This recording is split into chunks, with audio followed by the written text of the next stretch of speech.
All right, welcome to the show, y'all. Welcome to the Kyle Kulinski Show. I hope you guys are having an awesome day.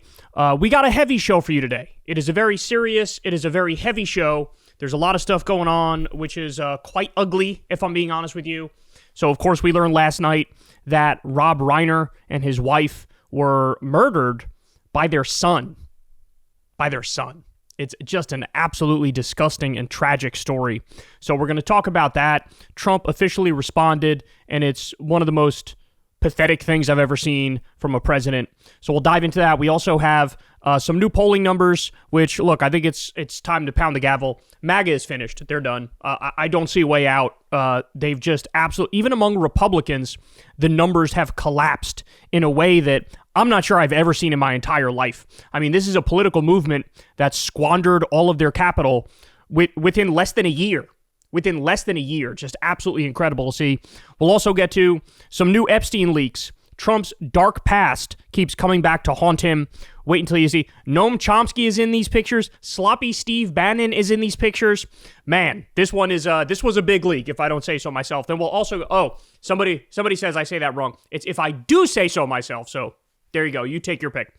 We also have just a horrific terror attack that happened in Sydney, Australia, and a hero tackled a terrorist and took his gun live on video, and I have the video for you. So you're going to have to see this to believe it. Just incredibly wild stuff. And then later on, a groyper gets bitch slapped in the wild at the New York Young Republican event. We have Sky News shocks everybody and actually tells the truth about Trump's Venezuela war. And, of course, we also have Fuentes delivers a brutal takedown of Erica Kirk. So, I mean, the lines in this Republican Civil War, I can't even keep up. The lines are basically like every single person on the right hates every single other person on the right. It's really something to watch these guys go at it. They are a unique breed, if I don't say so myself. I did it again.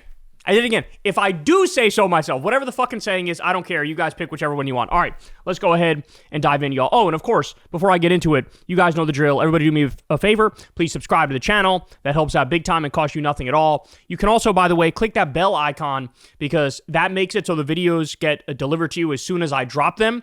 The reason I say to click that is because people were showing me, man, on their YouTube Wrap, you know how YouTube copied Spotify and they show you like what you watched all year? Apparently, they just purposely left politics out completely. And, when I sat back and thought about it, I realized, wait a second, that's definitely true because I didn't get any stuff in my YouTube Wrapped or whatever the fuck they call it about all the politics stuff I watch. And so it makes you think if they're not even allowing people to get an accurate representation of what they watched and they're excluding politics from that, what the hell else are they excluding politics from? We might be genuinely, and when I say we, I mean everybody in the political sphere, might be seriously deranked in the algorithm in a way that makes it harder for us to grow and spread. So, do us a favor, subscribe to the channel, click that bell icon so you get a notification every single time a video drops. You can also, of course, support the show on Patreon. That link is below, or tip with that thanks button on YouTube.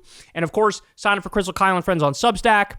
You don't want to miss what we got going on over there. We had Cam Caskey on last week. He's running for Congress. He's the man. Definitely check that out. We have Keith Edwards on this week, the YouTube host. Don't want to miss that.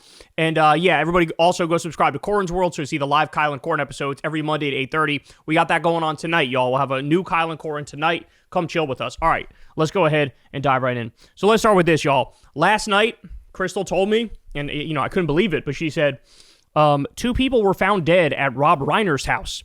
Then we learned that the ages of the people that were dead matched the ages of Rob Reiner and his wife. And, my first thought was, man, I think it's probably political, right? He's a very well-known, hardcore liberal. I felt like maybe it was political. Then the reporting changed to it was a robbery gone wrong. I saw that. And then the news came out. I saw this morning the news came out that actually his son murdered his mom and his dad and slit their throats. And they had a whole bunch of stab wounds, they say. So just a horrifying story. And by the way, the son, apparently he was a drug addict. He had a lot of issues over the years. He was homeless for a while. And like Rob Reiner and his son had made a movie together. And the movie was about his drug addict son overcoming a lot of the obstacles in his way and getting better. And apparently, he degraded quite a bit since then. And now he murdered his mom and dad. Now, they say that I believe he's arrested. I believe he's locked up now. Just a absolutely horrifying story. The world is in shock. The political world in particular is like, well, what the fuck is going on here? Well, guess what, y'all? Our president decided to weigh in on the murder of Rob Reiner, and you're not going to be surprised to learn that Trump knows that Rob Reiner is not a big Trump guy, not a big Trump fan. And so, of course, this is the only thing Trump can really hone in on, and he delivered for us one of the most pathetic statements I think I've ever seen from a U.S. president. Take a look at this. Here's what Trump said. A very sad thing happened last night in Hollywood. Rob Reiner, a tortured and struggling but once very talented movie director and comedy star, has passed away, together with his wife Michelle, reportedly due to the anger he caused others through his massive, unyielding, and incurable affliction with a mind-crippling disease known as Trump derangement syndrome, sometimes referred to as TDS. The fact that he has to make this about himself, the fact that he brings that up and mocks this man in his death and smears this man in his death, he continues. He was known to have driven people crazy by his raging obsession of President Donald J. Trump, with his obvious paranoia reaching new heights as the Trump administration surpassed all goals and expectations of greatness, and with the golden age of America upon us, perhaps like never before, may Rob and Michelle rest in peace. So, I mean, look, there aren't even words for how disgusting this is. This is supposed to be not just the most powerful man in the country, the most powerful man in the world.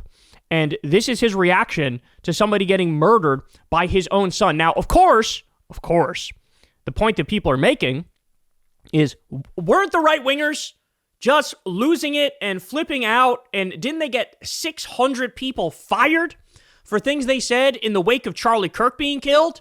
And by the way, a lot of those people just like literally quoted Charlie Kirk's own words, and that was viewed as unacceptable. But they get fired. You have your life ruined if you dare to quote Charlie Kirk or make a joke after his death. But the most powerful person in the world can fucking tap dance on your grave, and that's apparently not a problem. That's totally fine. Just unbelievable stuff. So, by the way, extra heartbreaking here is that Rob Reiner was actually on Piers Morgan's show in the wake of Charlie Kirk being killed. And listen to what he had to say about that. Watch this. When you first heard about the murder of Charlie Kirk, what was your immediate gut reaction to it? Well, horror, absolute horror.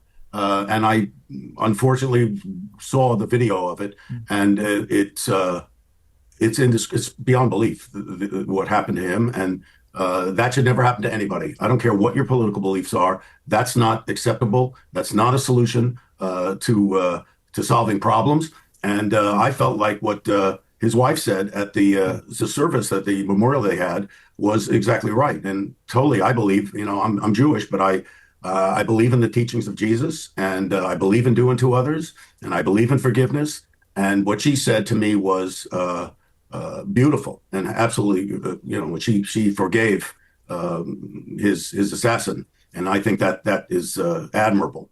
So the new head of TPUSA, Andrew Colvett, who was very close with Charlie Kirk, said, Rob Reiner responded with grace and compassion to Charlie's assassination. This video makes it all the more painful to hear of he and his wife's tragic end. May God be close to the brokenhearted in this terrible story. So even the head of TPUSA was like, man, this is horrible. It sucks. This guy said beautiful things about Charlie after Charlie passed away. But here's the president of the United States comes out there and just goes full deranged psychopath. Now, by the way, as I pointed out to you guys before, there's a lot of speculation Trump has Alzheimer's, and I understand that speculation. First of all, his dad died at age 86 with a severe case of Alzheimer's. So his risk is, right off the jump, 3 to 15 times higher than that of your average person because of the family history, okay? But you go down the list of the different symptoms of Alzheimer's, and you find very quickly they struggle with executive function and impulse control. They have behavioral disinhibition. So when you have the president of the United States, for example, screaming at female reporters and saying stuff like, quiet piggy, or saying stuff like, what are you, stupid? Are you a stupid person? When you have the president of the United States, and at the time a candidate, cutting off a town hall event to stand there and sway back and forth and be a DJ while playing Ave Maria when everybody looks around confused, that's evidence of impulse control. And that's evidence of behavioral disinhibition. That's what that is. And so I think this is further evidence, if I'm being honest, about pointing in the direction of a potential Alzheimer's diagnosis. But I'm still not done, because look at this. This is like, you literally God could not have scripted a more absurd scenario than this. Ready? So here's what Jack Posobiec, the right-wing hack, said in the wake of Charlie Kirk being killed. Quote, "You won't see people on the right celebrating the horrific murder of Rob Reiner and his wife, compared to the left's reaction to Charlie Kirk's murder." Not only was this fucking wrong, the Republican, right-wing, MAGA president of the United States was mocking Rob Reiner in death. Whereas the only people you could point to on the left that were like outright celebrating Charlie's murder, it was like 17 assholes on TikTok. I almost said TikTok. Like, what are you talking about? I mean, you guys have seen, I believe it was Rowan who put together just a compilation of everything that like media figures and Democratic politicians said about Charlie. And it was just across the board condemnation and horror, right? It was a giant collage of all these people going, oh, this is terrible and we feel horrible and this should not happen in the country, right? So all the official people on the liberal and left and Democratic side condemn the Charlie killing, and the president of the United States is tap dancing on Rob Reiner's grave. Things are not equal. Do not tell me that they're equal. And by the way, I haven't even bothered, but of course I could in this segment go down a list of, random right-wing nobodies and MAGA nobodies in Twitter on the comment section, basically being like, sucks to suck. It is what it is. Like, hey, shit happens. And from that to flat out celebrating, right? To flat out celebrating. So I don't want to fucking hear it. We all know what the truth is. Trump is, he's the toddler in chief, but in reality, he's like the Alzheimer's diagnosed senior citizen in chief, and he has no room left at all for any semblance of basic human decency. Never mind decorum or civility or norms. Those things were out the window in fucking 2016. Now we've graduated way beyond that. Even the most bare minimum basic human decency, he doesn't have it. He doesn't fucking have it in no way, shape, or form. And so here we are. So just a terrible, tragic ending to Rob Reiner and his wife's life. And, obviously I hope that the son gets a lot of time behind bars, life behind bars. And I believe the reaction that you're seeing from the right illuminates their extremism, their hypocrisy, their absurdity. Because here's what I can tell you. There will not be 600 people losing their job over making fun of Rob Reiner. It's not going to happen. It's not going to happen. There will not be people deported for saying the wrong thing about Rob Reiner, right? And but what you will see is the president of the United States tap dancing on a dead man's grave when he's supposed to set the example for the country and he's supposed to lead the way on these things. He does not have that in him because he's a disgusting, sick, pathetic loser. Hey y'all, do me a favor and like and subscribe. It helps out big time in the algorithm. Click the bell as well for notifications when videos drop, and watch that video on screen right now. You know you want to.